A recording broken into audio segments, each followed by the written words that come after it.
Lecciones sobre la fe.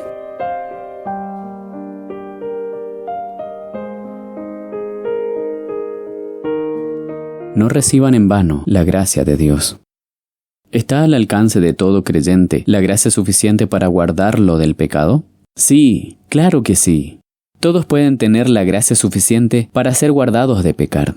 Se ha dado gracia abundante, y precisamente con ese propósito. Si alguien no posee, no es porque no se haya dado suficiente medida de ella, sino porque no toma aquello que se dio. A cada uno de nosotros es dada la gracia conforme a la medida del don de Cristo. Efesios 4:7. La medida del don de Cristo es Él mismo en su plenitud, y es la medida de toda la plenitud de la divinidad corporalmente. La plenitud de la divinidad es realmente inconmensurable, sin medida, no conoce límites. Es realmente lo infinito de Dios. Y esa es precisamente la medida de la gracia que se nos da a cada uno de nosotros. La infinita medida de la plenitud de la divinidad es lo único que puede expresar la proporción de gracia que se da a cada habitante de este mundo. Donde se agrandó el pecado, tanto más sobreabundó la gracia. Esa gracia se da para que, de la manera en que el pecado reinó para muerte, así también la gracia reine por la justicia para vida eterna por Jesucristo nuestro Señor. Y para que el pecado no se enseñoree de nosotros, porque no están bajo la ley, sino bajo la gracia. Es también dada para perfección de los santos. Su objetivo es llevar a cada uno a la perfección en Cristo Jesús, a esa perfección que es la medida plena de Dios, ya que se da para la edificación del cuerpo de Cristo, hasta que todos lleguemos a la unidad de la fe y del conocimiento del Hijo de Dios, a un varón perfecto, a la medida de la edad de la plenitud de Cristo. Es dada a cada uno de nosotros, hasta que todos lleguemos a la perfección, la medida de la edad de la plenitud de Cristo. Se da esa gracia a cada uno, allí donde el pecado abundó, y trae salvación a todo aquel al que se da, llevándola en sí misma. La medida de la salvación que trae a cada uno es la medida de su propia plenitud, que no es otra que la plenitud de la divinidad. Puesto que se da gracia ilimitada a cada uno, trayendo salvación según la medida de su propia plenitud, si alguno no tiene salvación ilimitada, ¿por qué razón será? Solamente puede ser porque no toma lo que se le da, puesto que a cada cual es dada la gracia sin medida, a fin de que reine contra todo el poder del pecado, tan ciertamente como antes reinó el pecado, a fin de que el pecado no tenga el dominio. Pero si éste todavía tiene el dominio en alguno, ¿dónde radica el problema? Solo puede radicar en esto, en que no permita que la gracia obre por él y en él aquello para lo cual fue dada. Frustra la gracia de Dios por su incredulidad. En lo que a él concierne, la gracia de Dios se ha dado en vano. Pero todo creyente, por su profesión, da fe de que ha recibido la gracia de Dios. Por lo tanto, si en el creyente no reina la gracia en lugar del pecado, si la gracia no tiene dominio sobre el pecado, está claro que está recibiendo en vano la gracia de Dios. Si la gracia no está elevando al creyente hacia un varón perfecto, a la medida de la edad de la plenitud de Cristo, entonces está recibiendo en vano la gracia de Dios. De ahí que la exhortación de la Escritura sea, como ayudadores juntamente con Él, los exhortamos también a que no reciban en vano la gracia de Dios.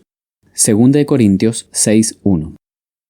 La gracia de Dios es totalmente capaz de cumplir aquello para lo cual se dio, con tal que se le permita orar. Hemos visto que, puesto que la gracia proviene de Dios, el poder de la gracia no es otro que el poder de Dios.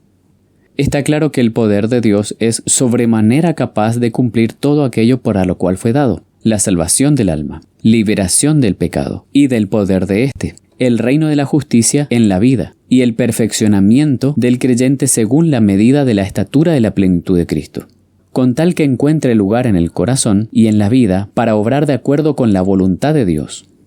Pero el poder de Dios lo es para salvación a todo aquel que cree. Romanos 1:16. La incredulidad frustra la gracia de Dios. Muchos creen y reciben la gracia de Dios para los pecados pasados, pero se contentan con eso, y no permiten que el reinado de la gracia contra el poder del pecado ocupe en su alma el mismo lugar que tuvo para salvarle de los pecados pasados. Eso no es sino otra fase de la incredulidad. Así, en lo que respecta al gran objetivo final de la gracia, la perfección de la vida a la semejanza de Cristo, prácticamente reciben en vano la gracia de Dios. Como ayudadores juntamente con Él, los exhortamos también a que no reciban en vano la gracia de Dios. Porque dice, en tiempo aceptable te he oído, y en día de tu salvación te he socorrido. He aquí ahora el tiempo de salvación. No dando a nadie ningún escándalo, porque el ministerio nuestro no sea vituperado. Ahora, ese ministerio no se refiere solamente al ministro ordenado para el púlpito. Incluye a todo el que recibe la gracia de Dios, o que nombra el nombre de Cristo. Cada uno, según el don que ha recibido, adminístrelo a otros, como buenos dispensadores de las diferentes gracias de Dios. Si alguno ministra, ministre conforme a la virtud. Por lo tanto, no es su voluntad que se reciba la gracia de Dios en vano, a fin de que esa gracia y su bendita obra no puedan ser falsamente representadas ante el mundo, y que eso impida que los hombres se rindan a ella. No quiere que nadie reciba la gracia de Dios en vano, ya que cuando así sucede, se ocasiona verdaderamente escándalo a muchos, y el ministerio de la gracia es vituperado. Sin embargo, cuando la gracia de Dios no se recibe en vano, sino que se le da el lugar que corresponde, no se dará a nadie ningún escándalo, y el ministerio no solamente no será vituperado, sino que será honrado. Y a continuación, para mostrar cuán completo y abarcante será el reino de la gracia en la vida de quien no la reciba en vano, el Señor ha enumerado la siguiente lista, que incluye todo aquello en lo que hemos de tenernos como aprobados ante Dios. Leámosla atentamente.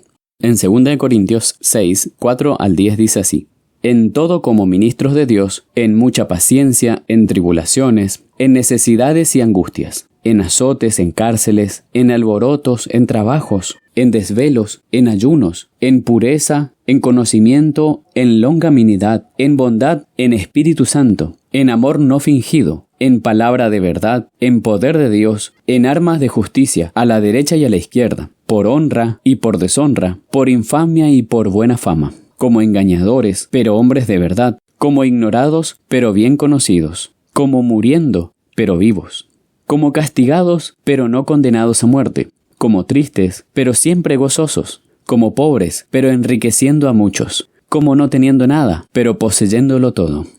Esa lista incluye todas las experiencias posibles de la vida del creyente en este mundo. Muestra que allí donde no se reciba en vano la gracia de Dios, ésta tomará posesión y control de la vida. De manera que toda experiencia será tomada por la gracia y nos hará aprobados ante Dios, edificándonos en la perfección según la medida de la estatura de la plenitud de Cristo. Como ayudadores juntamente con Él, los exhortamos también a que no reciban en vano la gracia de Dios.